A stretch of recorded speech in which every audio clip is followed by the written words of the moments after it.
This is Avni Goyal, and in today's video, we're going to be learning about coming of British. Now, I have a few questions for you all. First of all, what is freedom? Okay, we all must have gone through the word freedom so many times. Now, what is this freedom? Freedom means to be free to do, to talk, do, or express anything without harming others. So we can do whatever we want, but we need to ensure that we don't harm anyone through our actions. Okay, so starting with today's video, first of all, India has always attracted foreigners for its silk, spices, precious stones, and rich heritage. Now, hundreds of years ago, the Dutch, Portuguese, French, Spanish, Turks, and so many others were attracted to India to trade in these items. They were followed by the British. Now, the British set up the East India Company in the year 1600.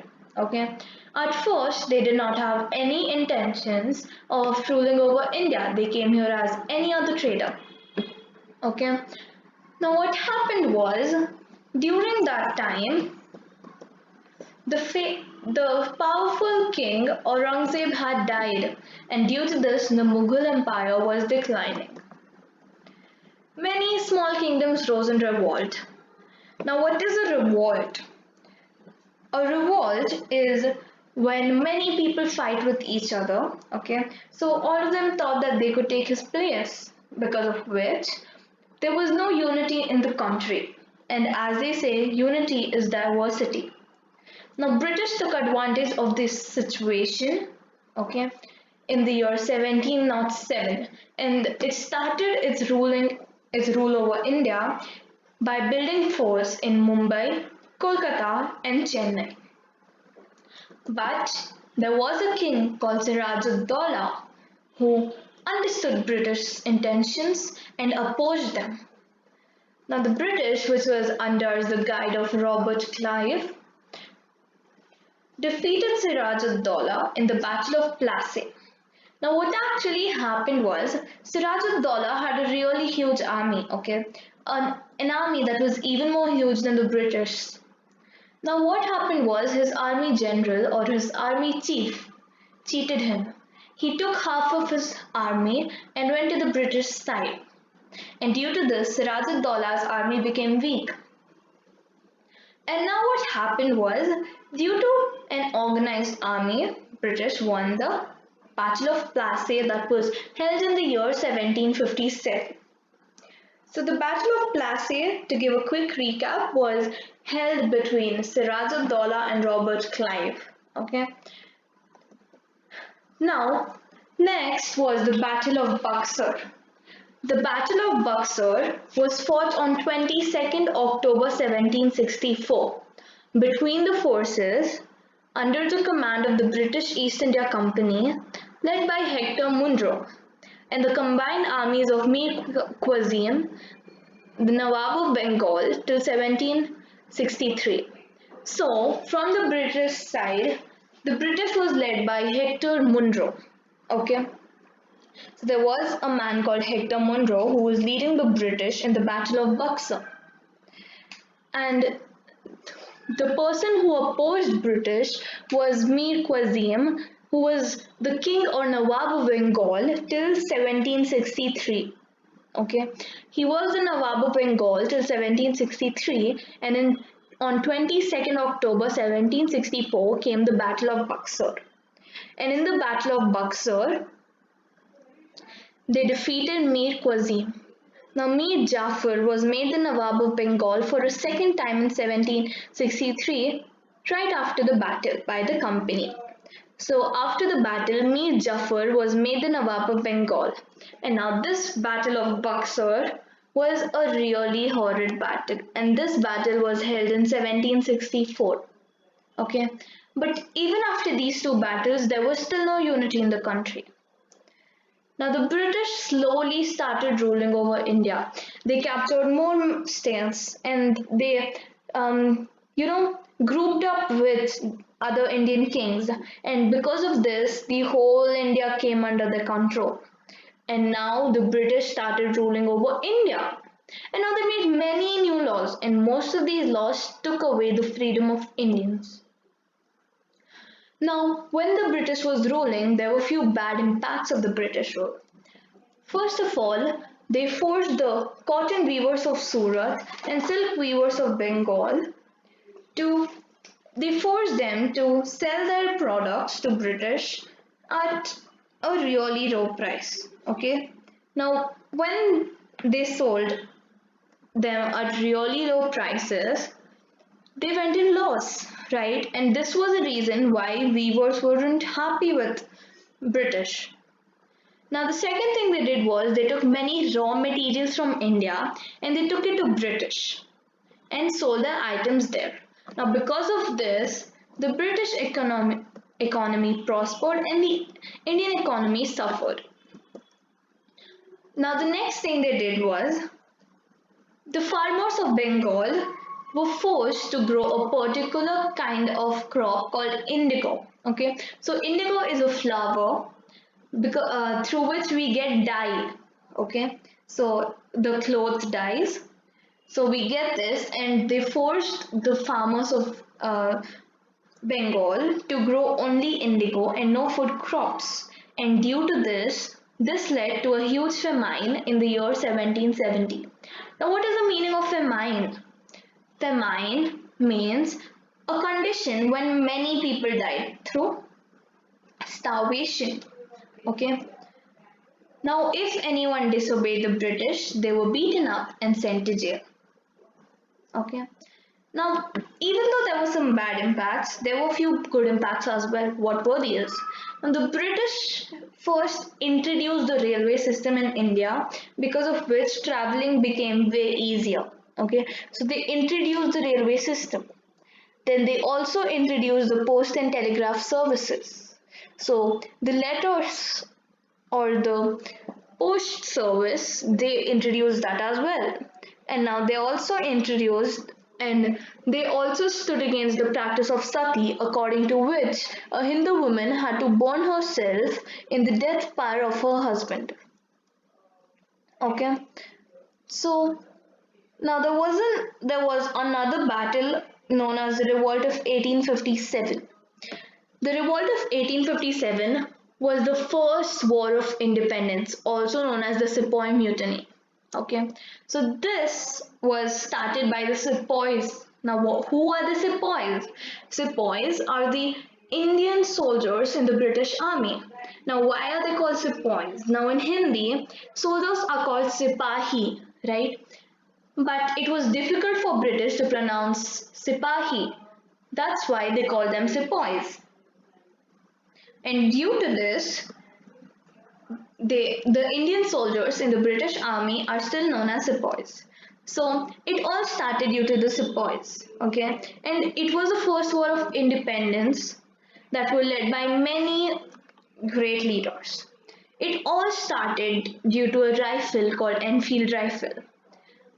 It was believed that the cartridges of this were greased with pig and cow fat.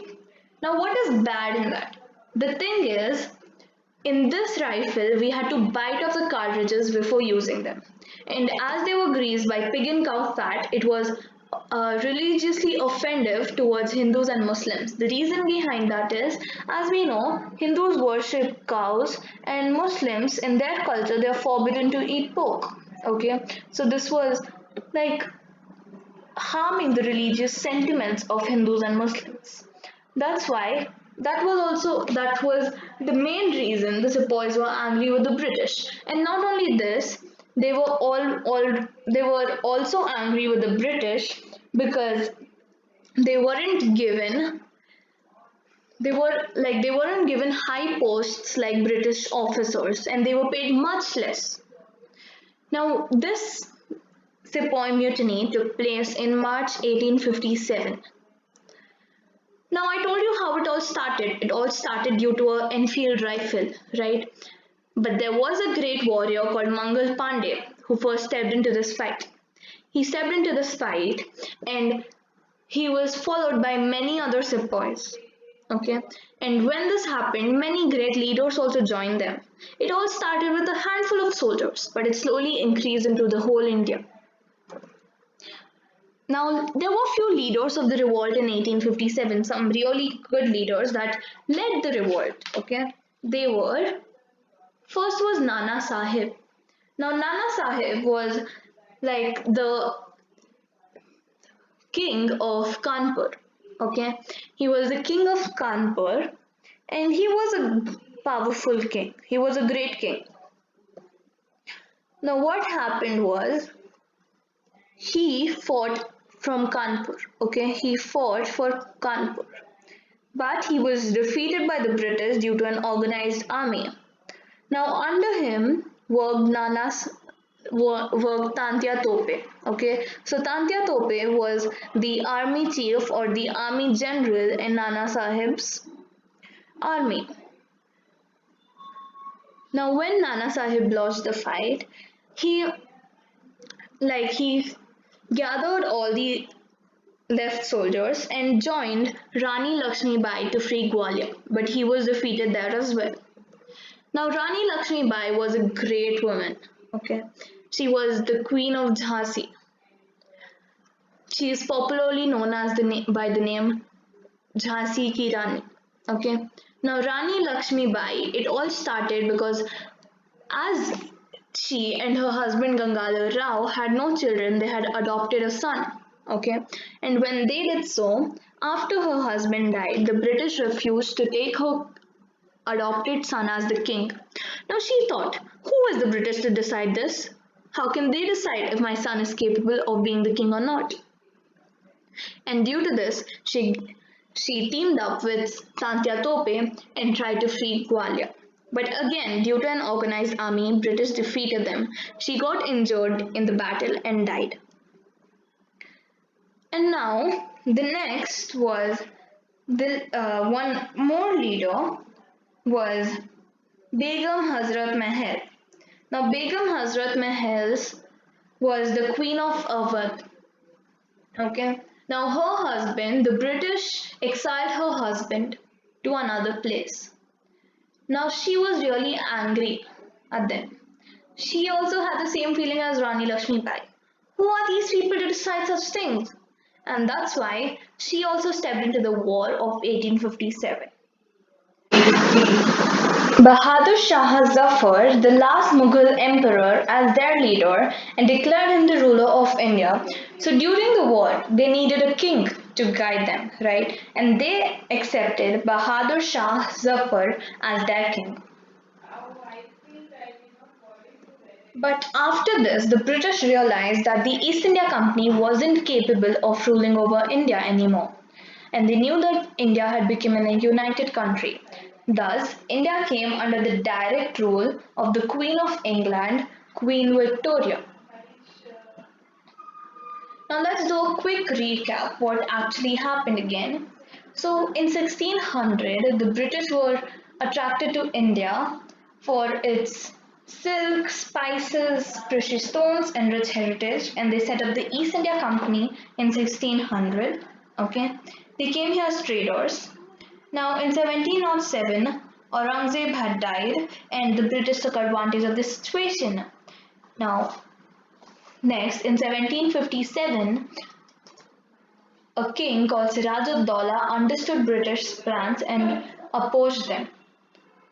But he was defeated in the Battle of Plassey because his army chief cheated him. Now in 1764 happened the Battle of Buxar between the Nawab of Bengal and the British. Then in 1857 was the first war of independence, the revolt of 1857, also known as the Sepoy Mutiny. It started with a rifle called Enfield rifle, and it started by a great warrior called Mangal Pandey. And some great leaders in this fight were Mangal Pandey, Nana Sahib, Tantia Tope, Rani Lakshmi Bai, Begum Hazrat Mahal, etc. Then they were defeated by the British due to an organized army. and the India came under the direct rule of Queen Victoria III. Okay, so thanks for watching, guys. Do like and subscribe and stay tuned for more videos. Thanks for watching and see you all next time. Goodbye.